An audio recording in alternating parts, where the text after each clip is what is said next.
almost all the businesses, right?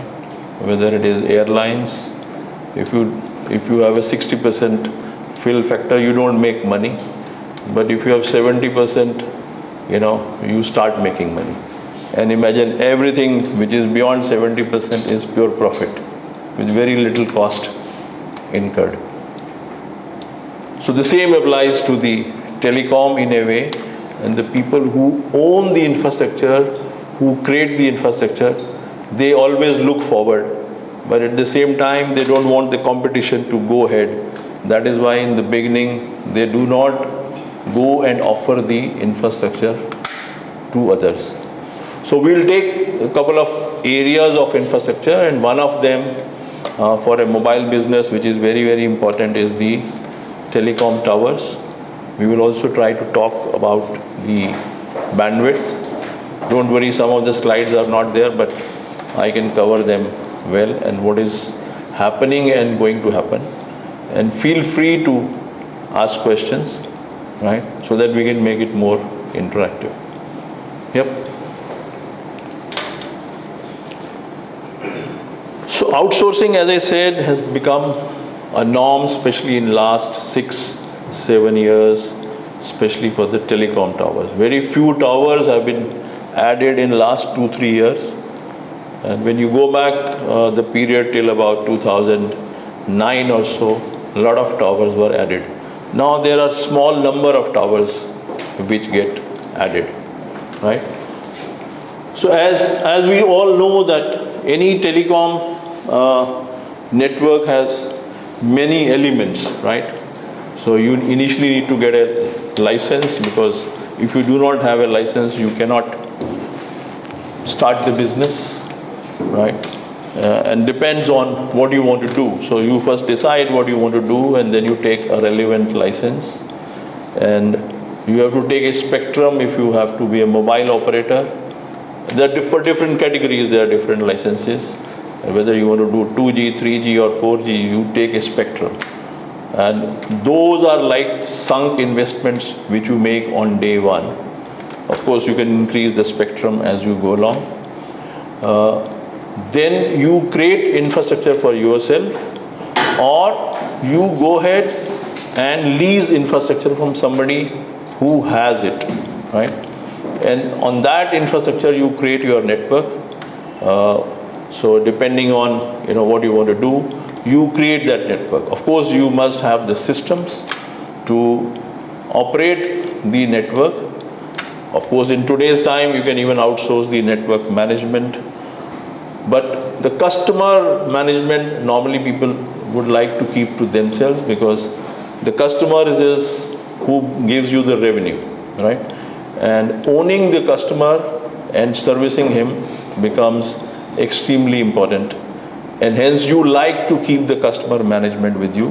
Of course, you may outsource the call center part of it, servicing the customer, but selectively you may outsource only the normal customers, and high value customers you want to service yourself.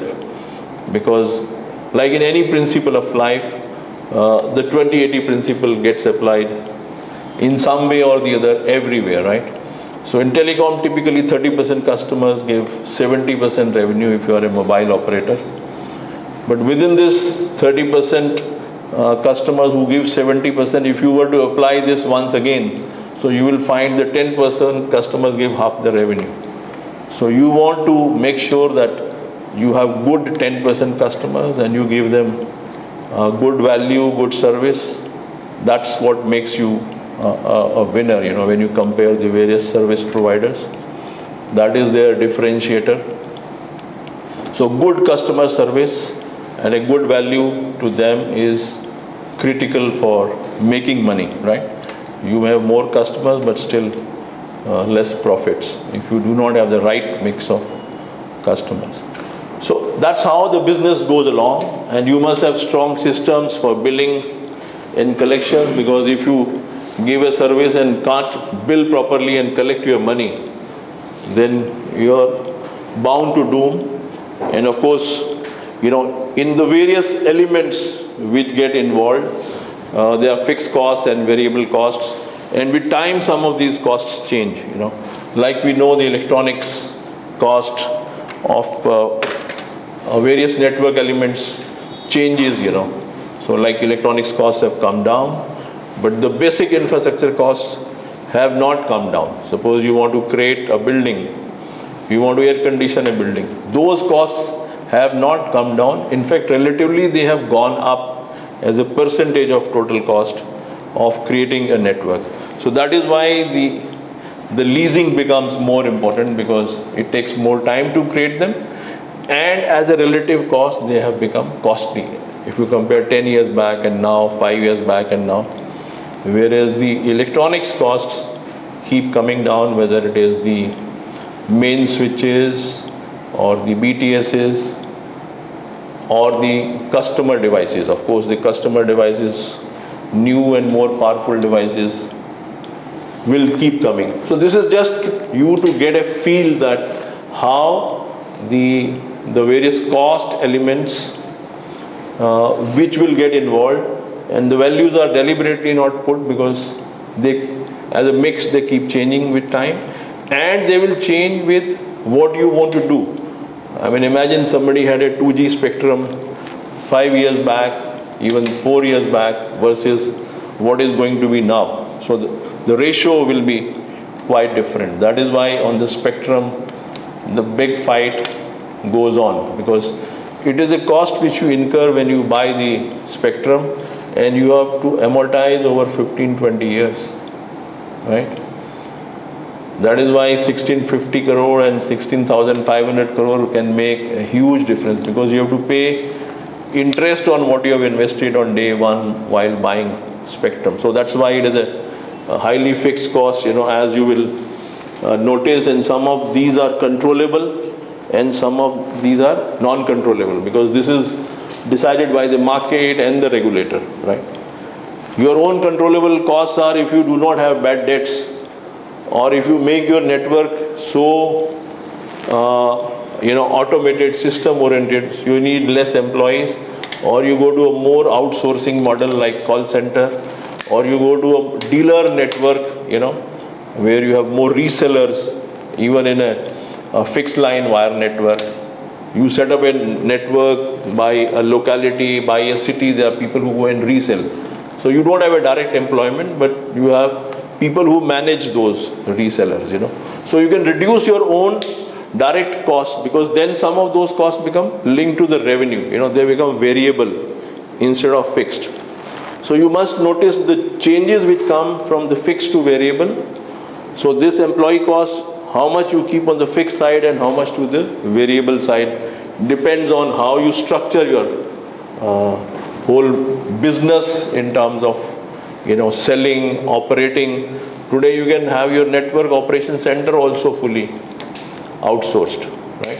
So we'll take an example as we go along with respect to tower, and then we'll cover other points in the second half. First half we'll try to cover the tower, because for a mobile telecom business, whether it is 2G, 3G or 4G, the tower is one of the most important element, and to set up a tower, it takes tremendous amount of time and effort, I mean, if you want to set up a tower, you need almost 50-60 approvals, from the various authorities, and some are, over the table, and some are below the table issues when you want to set up a tower, and we all know that how these things operate. When you go as a private operator to the customer as a service provider, you don't have issues with respect to the customer. You deal him commercially, you market your product, you attract him, you service him. But in setting up the infrastructure and some of the issues which are the back-end issues, there are a lot of issues which are related with respect to others on whom you do not have any control, right? So that is where I gave the example of the towers. There are 50-60 agencies, and they are different in different places. And the similar applies to the optic fiber here.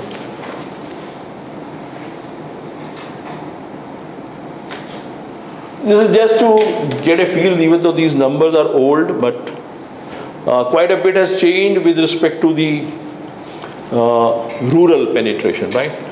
So, like India, we have reached almost 75% penetration now overall as mobile phones, right? But still, the penetration in metros would be like 160%, 180%, and if you'll go to rural, it will be like 25, 30%, right? So that mix always applies. That is what I said, 20-80 principle applies. It's not only the penetration is less in the rural area, the revenue is also less per user. So, but there is a huge market. So that is why everybody is going. And fortunately in mobile business, if I set up a base station and I can get X revenue from that base station, it makes sense, So that is where the fill factor comes into play. If I set up a base station, which suppose is with one channel, or let's say 2.5 megahertz frequency or even less than that, so I must get 1,000, 2,000 customers on that base station, right? I must get a revenue, suppose I say it is 100 rupees per customer, so it will define how much revenue I should get over a year. So connectivity cost to the rural area is high, the O&M cost is high, and if you can set up a model where you work with some local distribution channels, because some of the FMCGs have gone to the rural areas and set up their channels, then you can lower your operation and marketing cost. I mean, there are various innovative things which people have done. So as we go along into the optic fiber, I'll give some of the examples. This is just to get you a feel that how it is, distribution varies as you go down the pyramid. Of course, we all know that when this is about 6 or 7 years back, when even as a regulator, they felt the need, that we should have sharing of the towers. Because large number of towers were coming and everybody was setting up his tower and very little sharing was done, right? If you go to 2005 or so, very, very little sharing was done, whether it is optic fiber cable or the tower, right? And every tower, a ground-based tower, costs almost 30 lakh rupees to build, and a rooftop may cost about 20 lakh, right? This includes the passive infrastructure, which means the power, the batteries, does not include the electronics, that means the base station and the transmission bandwidth connectivity, right? So when you look at the national level, that time 2.5 lakh towers existed, and now maybe there are about 4 lakh towers, all service providers put together. And 2.5 lakh towers that time had about 2.75 lakh kind of base stations on them. Whereas now on 4 lakh towers, there are more than 7 lakh base stations, So that means the tenancy on each of the tower building as a ratio is now reaching almost 2, So in this period, some of the standalone tower companies came up, and they have advantages and many disadvantages that we will touch later on. But the aim is to say the passive infrastructure, when you want to build a tower and the facility. Tower is not alone. You need to have a facility for putting electronics, base station, air-conditioned facility, where you have the 24/7 power, because this is a 24/7 business. And we all know that in India, if you go deeper into India, if you move away from Mumbai even, in Maharashtra, the power situation is, bad, and it keeps on becoming worse. So out of these 4 lakh towers today, approximately there are 80,000 towers, roughly 20%, which do not have electricity board power for more than 12 hours. So that means they get electricity board power for less than 12 hours, right? And that will cover in little more detail, but this is a broad statement. So hence, when you share, your cost goes down, the facility cost goes down per unit, and I'll give you some examples here. Of course, so the passive infrastructure, towers and optic fiber, cables and ducts, which are shared.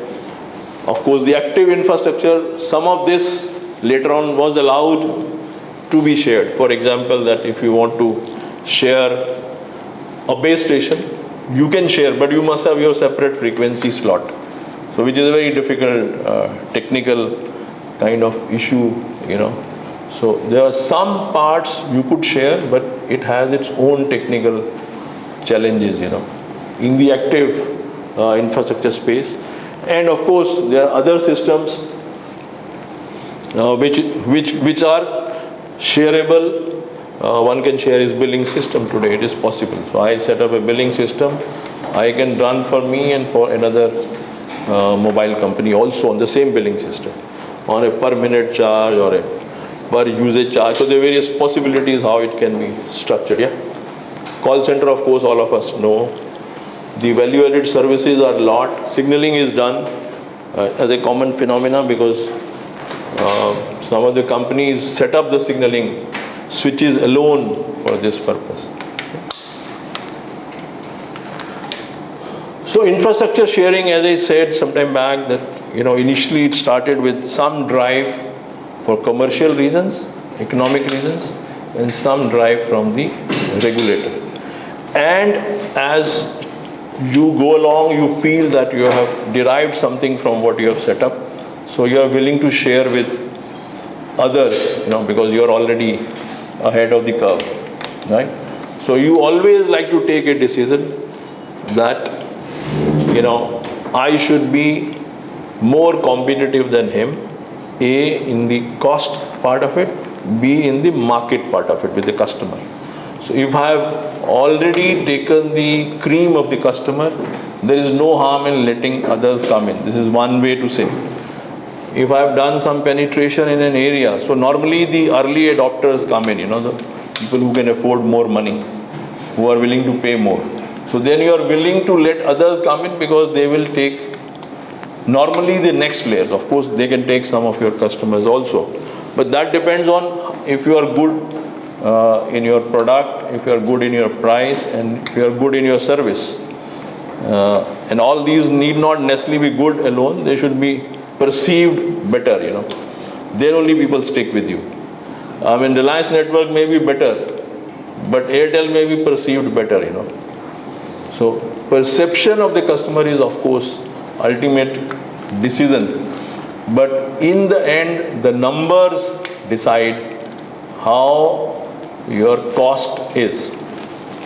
Many times when we plan saying that, okay, we will have so much network, so much cost, and this will be my cost per megabit.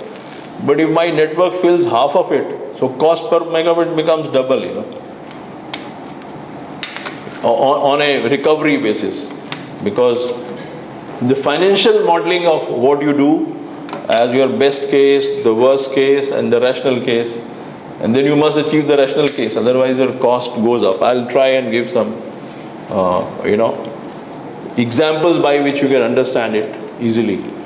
Of course, as the time went by, you would have known, if you're involved with telecom in last 4 or 5 years, the rural coverage went more, because in the cities, service providers, where they were 6, 7, 8, so they really penetrated the customers, Like about 4 years back, some of the large cities, or 5 years back, would have crossed the 100% penetration mark.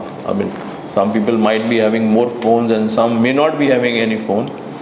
But the question is overall penetration in those cities reach that kind of a mark. But so then people go to the new markets, right? Because there the competition is less. If you look back 6, 7, 8 years back, everybody thought Bihar is a very low market, but Bihar is one of the very lucrative market. Because a lot of people from Bihar will move out. So from wherever people move out and wherever they move in, so there is a interactive traffic on the phone. So that is what happens to the, let us say, US market. A lot of Indians have gone there. So I'll give you some examples on that also. So the market understanding and then penetrating in those areas is very, very important. So people, instead of getting stuck with the over competitive areas, went to the newer areas, and whosoever went there faster benefited because it is established itself. It recovered its investment before others came in and dropped the price, right? That is where in telecom, the speed of what you do is very, very important. And you'll notice somewhere it will be said that when you lease infrastructure from somebody instead of creating your own, cost is one point, but early entry in the market, if you have entered 12 months, 18 months earlier by leasing from somebody, is a very, very important factor for leasing infrastructure, right? So the coverage, and of course, there is some subsidy in the universal service obligation. So people went and cooperated.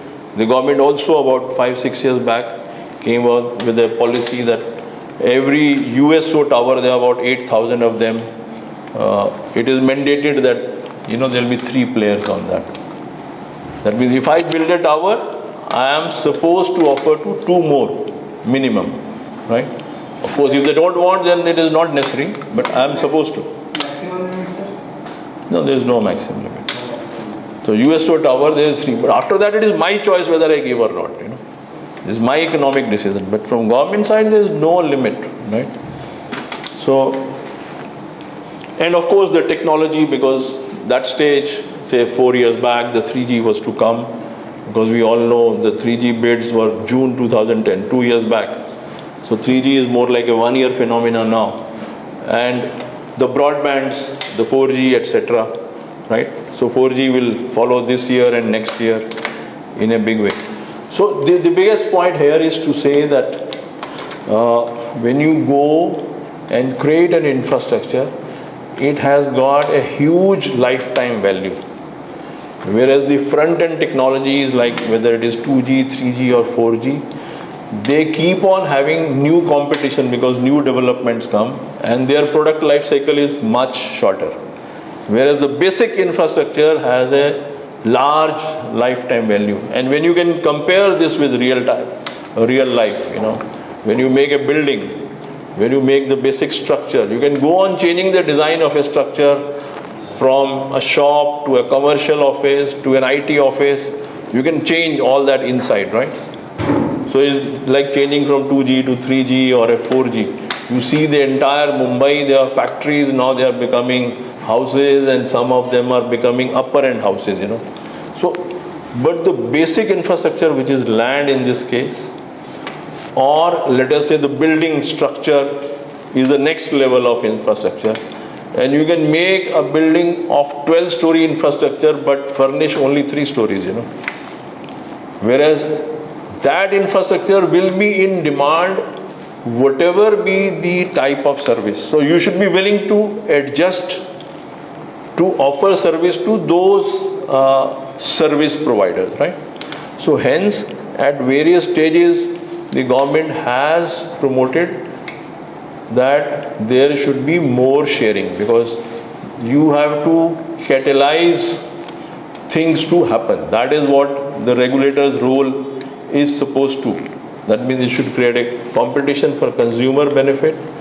It should set up such costing standards so that affordable services are available, and at global scale the network can be set up.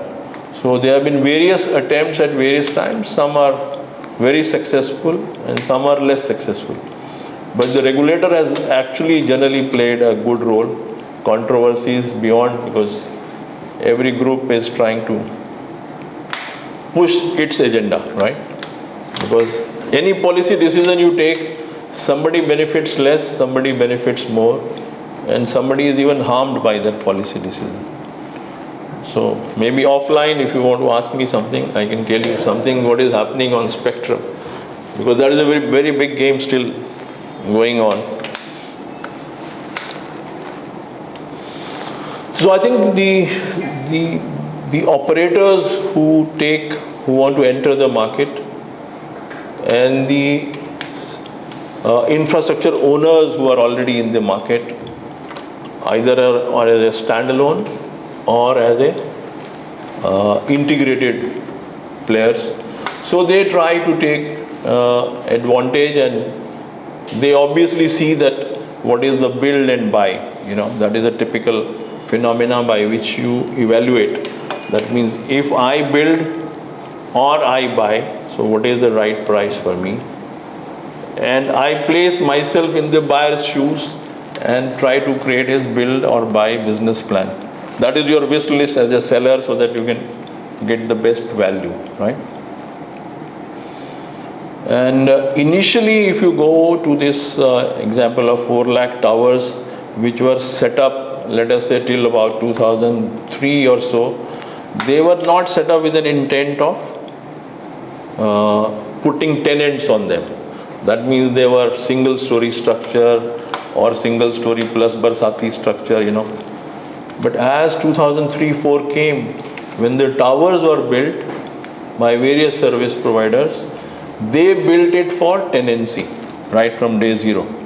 So that means a lot of this 1.5 to 2 lakh, 1.5 lakh type towers initially built were not very conducive for putting more tenants, You can put 1+1, but they were not good for 1+3 or 1+4. But what was built from 2006 onwards type was primarily built with an intent that you will be able to put 3-4 tenants for the various reasons. One is the mobile expansion in 2G itself, and the future mobile revolution, whether it is 3G, 4G. And don't imagine that things will stop at 3G.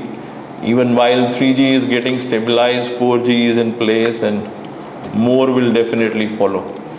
Because what we can do while we are moving, we have time available, or we love to, interact with others. We try to gossip about others. So there is no end to the communication, right? And when you are static, you are having a limited possibility. When you are moving, you have much more possibility because you have time, and everybody is driven by, you have and why I don't have, the peer pressure, so to say, even in acquiring new services, whether it is a flat TV or a 3D TV, or whether it is a 2G service to 3G service or 3G to 4G, then I should run these applications, whether it is Facebook, Twitter, everything, Why? Because a certain crowd wants to be part of it, because he doesn't want to be seen lower in friends' eyes or, his peers' eyes, that he doesn't have it, Some of the examples when you go to the media is that a lot of people will discuss the next day the soap operas, which, as a group they may be seeing. So that itself creates demand, because if I am not seeing it, then I go and see it, So the same applies to new applications, new services. They are all driven by, by the people around us, and hence we get hooked. And once you get hooked, you want something like Dil Mange more, you want more and more of it. So this is unavoidable as a human nature, right? So hence the new services will keep coming. That is where the electronics and telecommunication really thrives, You look at entertainment possibilities which come, you can see the TV while you are moving, or people record it and while see it on their, devices. So basically the demand will go on, and how fast you can implement can be a game changer, right? The regulator always wants more and more players as as the services are launched by few players, so that there is competition, and there is, there are more services provided, more channels. If you read some of the reports, by December 11, about 800 plus channels, TV channels, people have applied to operate, Of course, all of them are not operational, but India is a unique country where some 200 news channels run 24 hours a day, right? Actually, if you put all regional, actually they are running, right? So we are a huge country, multiple languages, but they run, they create content, they create controversies. So hence the demand is going to be huge on the mobile, and mobile is the way. While the wireline or other modes will continue for the, some of the higher end of services, and you may download something and you may work on the way to your office, and then again download when you reach office if the bandwidth demand cannot be met by this mobile device, or various ways, and that is happening in some way. And of course you become asset light when you don't have to invest capex. Imagine if the spectrum sharing is allowed. In some way it was done when Tatas went around, and with Virgin, I think they set up a reselling model kind of a thing, So it was a silver line of breaking the law, and many others have tried to do. In the 3G, when the frequencies were given, so nobody had a nationwide 3G frequency, and Bharti, Vodafone and Idea, they came together for roaming arrangements, so-called, to share the frequency wherever they didn't have, So in a way, those are indirect ways, like, necessity is the mother of invention. So people invent their own perceptions about the rules also. And some are right and some are not fully right, So that goes on because you want to make maximum out of what you have spent, Right? I had frequency in 10 circles, but I want to cover the nation on 3G. So we do some give and take. But of course, there are various ways by which you can, the regulator tries to come on you because they lose money, They also want to make money, and they become accountable. And the opposing groups who have not done it, they want to stop you, always. So that goes on. The operational improvement, because you concentrate more on your operations instead of running the network, so to say, business operations. You concentrate on giving better quality of service. The network becomes cost effective because, any capex you spend, you have to recover. And if you cannot fill your network, then you become debt ridden, You can take the examples of, I'm from Reliance, don't take it otherwise, but Reliance is more debt ridden as compared to Airtel, Because Airtel started its service early, it has got a better fill factor of its network. Largely driven by because they started early and had a better, higher end of customers with them. But as a challenger, you still go and fight, And even though, by the way, have spent almost equal amount of capex cumulatively. Airtel started in 95 in India, right? I'm excluding the Africa part. In 2012, in 17 years, the amount of capex they have spent, Reliance Communication has spent almost same cumulative capex spent. But if you count the cumulative revenue as a top line of the two, so there will be a huge difference. So obviously, recovery of that capex spent is very, very important, right? Hence, early entry is important, right? Of course, you focus on business and marketing, and there is no doubt the only change is competition keeps becoming more intense as you go by. Because more players come in, and any challenger, when he has to make an entry, so whatever he may say, he comes and hits the price,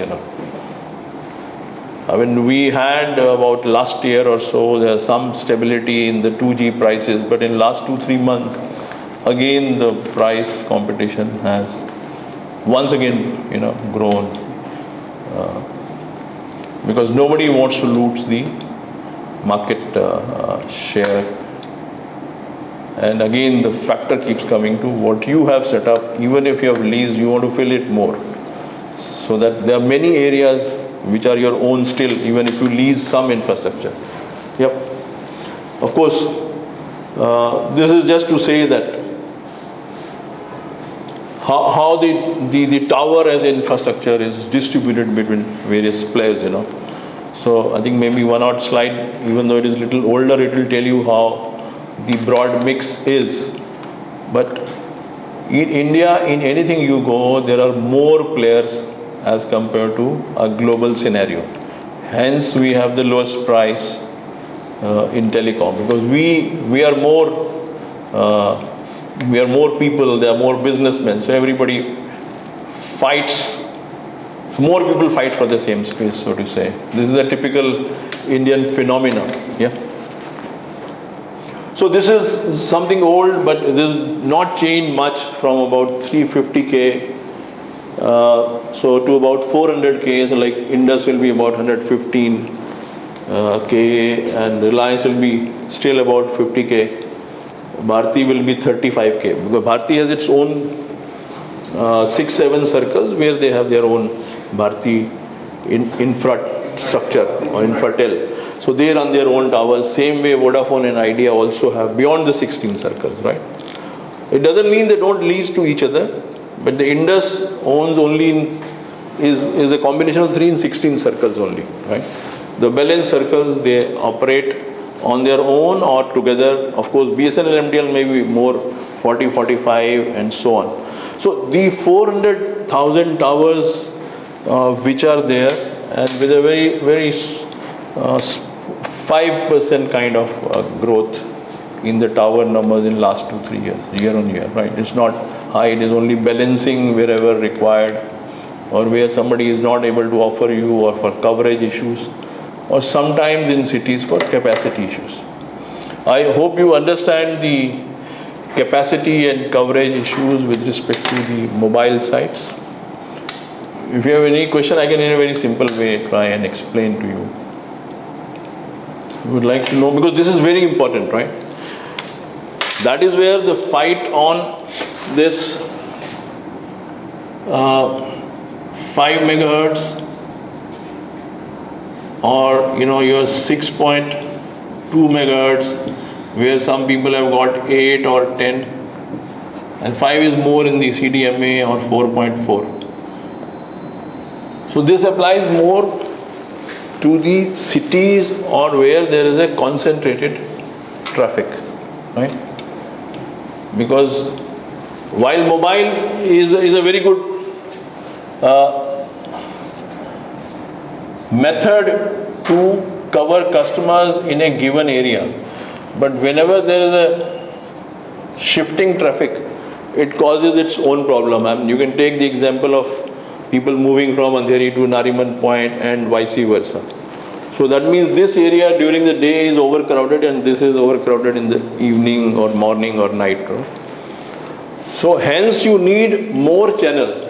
So depending on frequency you have, whether you have 800, 900 or 1800, what is the traffic, which in a way is number of customers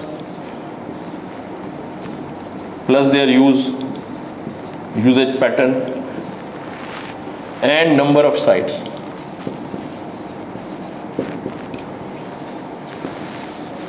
So sometimes in some areas you will need more sites for better capacity if you have a frequency limitation.